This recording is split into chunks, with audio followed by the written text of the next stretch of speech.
This is Romany Malco. You may know him from the 40-Year-Old Virgin, Think Like a Man, Night School, or even his own movie Tijuana Jackson. Over recent years, there's been a rise in YouTube channels from actors like Will Smith, Jack Black, The Rock, and even Zac Efron. Over the summer, I went to VidCon and was at the John Yushai panel. And towards the end of panels, there's usually people that go up to ask questions. I see this one gentleman who looks familiar, and my friend and I go, isn't that the actor? And so after the panel, we do a little interview, and this is that. Who are we here with? Romany Malco. Do you make any content yourself? I do. I have a channel called Tijuana Jackson. He's like an ex-convict turned motivational speaker who promotes introspection. Can you give us a little preview of that character? Yeah, a little preview is like life. Life is like a vending machine. It's full of change. And he'll say shit like, you ain't gonna get laid by saying certain things. You're gonna get laid by saying things a certain way. You heard me? All right, that's awesome. How long have you been acting for? 25 years. 1999 is my first job. Awesome. What's your favorite movie that you've acted in? My favorite movie that I've acted in, it's a toss-up. I think to Think Like a Man was great. 40-Year-Old Virgin was great. And I actually had a great time. I don't know if I had a great time on or off screen with this one. I shouldn't say anything because I don't want no ex-girlfriends being like, I knew you would. No. I want to say another favorite movie of mine was the one that I wrote and directed for my character on YouTube, right? Awesome. It's called Tijuana Jackson, Purpose Over Prison.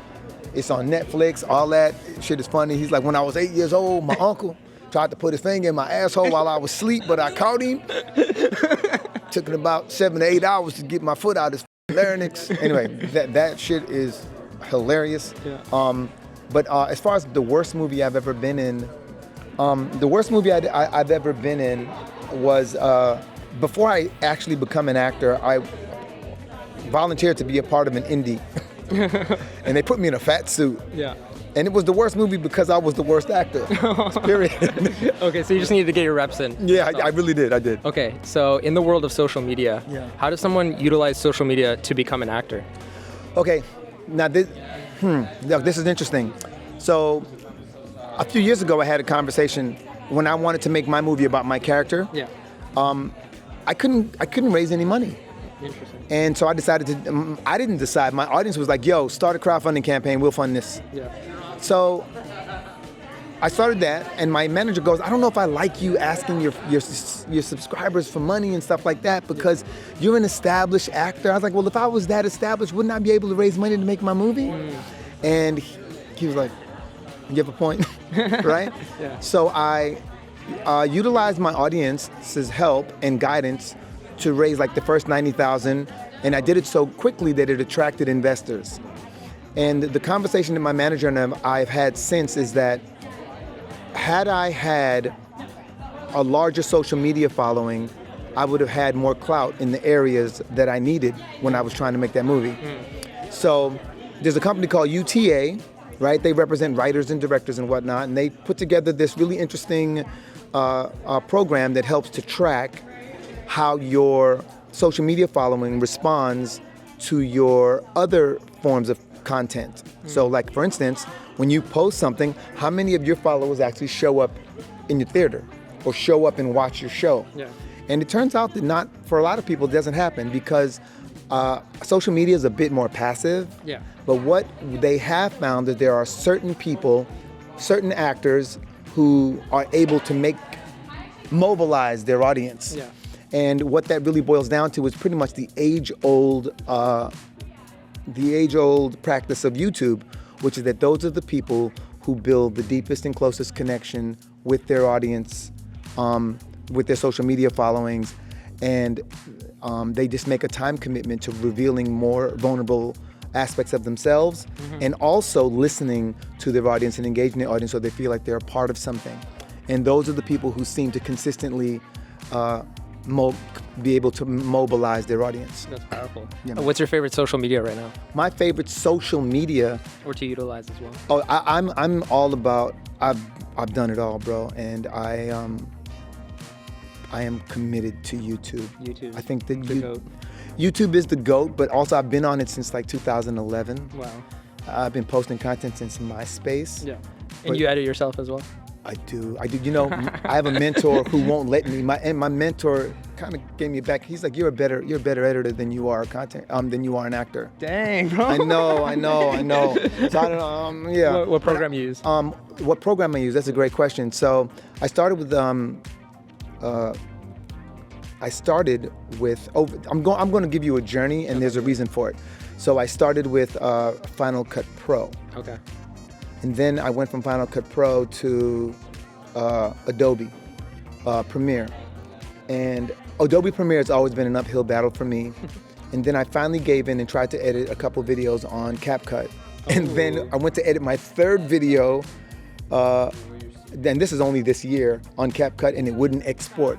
Ooh. And I was like, oh.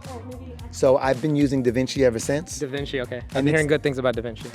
It's you know, I have a lot of Blackmagic products anyway, but it's been the most satisfying experience because it's very intuitive once you learn it. There is a learning curve, but it's very intuitive. But the other thing about DaVinci that's very interesting, and I've learned that it's also free. Well, I use the paid version, but it is also free. But the other thing is that color grading is one of the most difficult things to do. Yeah. And DaVinci has a lot of, honestly, just kind of fixed things that where you're able to just pull things in and create a beautiful look. Yeah. You know, like I said, it's very intuitive. And then the last thing I want to say about DaVinci is that I've learned to not buy products where you can't find a lot of support. And DaVinci's got infinite support. Yeah. And that's important. Okay, awesome. And I just have two more questions and I'll let you go. Okay. What are you hoping to get out of VidCon? What am I hoping to get out of VidCon? Really, I was hoping to get a better understanding of the business of content creation because fortunately, I've been doing it as a hobby. I can only post like 10, 13 videos a year because acting has been so time consuming. But now that I have a toddler and I want to be at home with my toddler, I got to figure out a way to continue to generate revenue and be at home. Yeah. And I'm hoping to get some insight on how to maintain, how to be more of a business. Yeah. And also potentially find the right representation. Okay. Yeah. Awesome. And one final question: any aspiring advice for up and coming creators or actors? Creators or actors. Or both. Yeah, I will say this. I noticed in my industry over the last couple of decades that whether our industry was facing economic downturn or not, and that can be defined in a multitude of ways. It could be that streaming platforms rounds of funding have dried up, or that they're not making a profit and they've got to make some changes to their business model, or it could be that the country's in an economic downturn of sorts and people are just not splurging as much. The people who manage to sustain and stay afloat throughout that period are the people who are considered self-generators, usually comedians who have a built-in devout audience that they have consistently serviced over the years. And through that, they are able to continue to do live shows, continue to have very high numbers in their live streams, continue to sell merch, continue to sell out venues.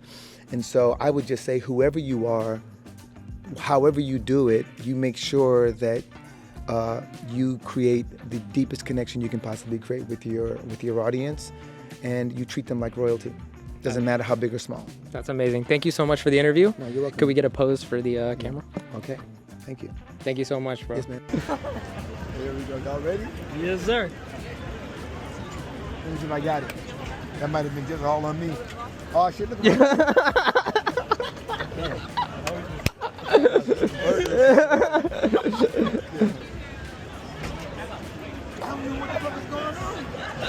Look at this shit. Yo. What happened? Oh no. The exposure's off. I think if you adjust. Hold on. Okay. There you go. Oh my. There we go. The lights will be good.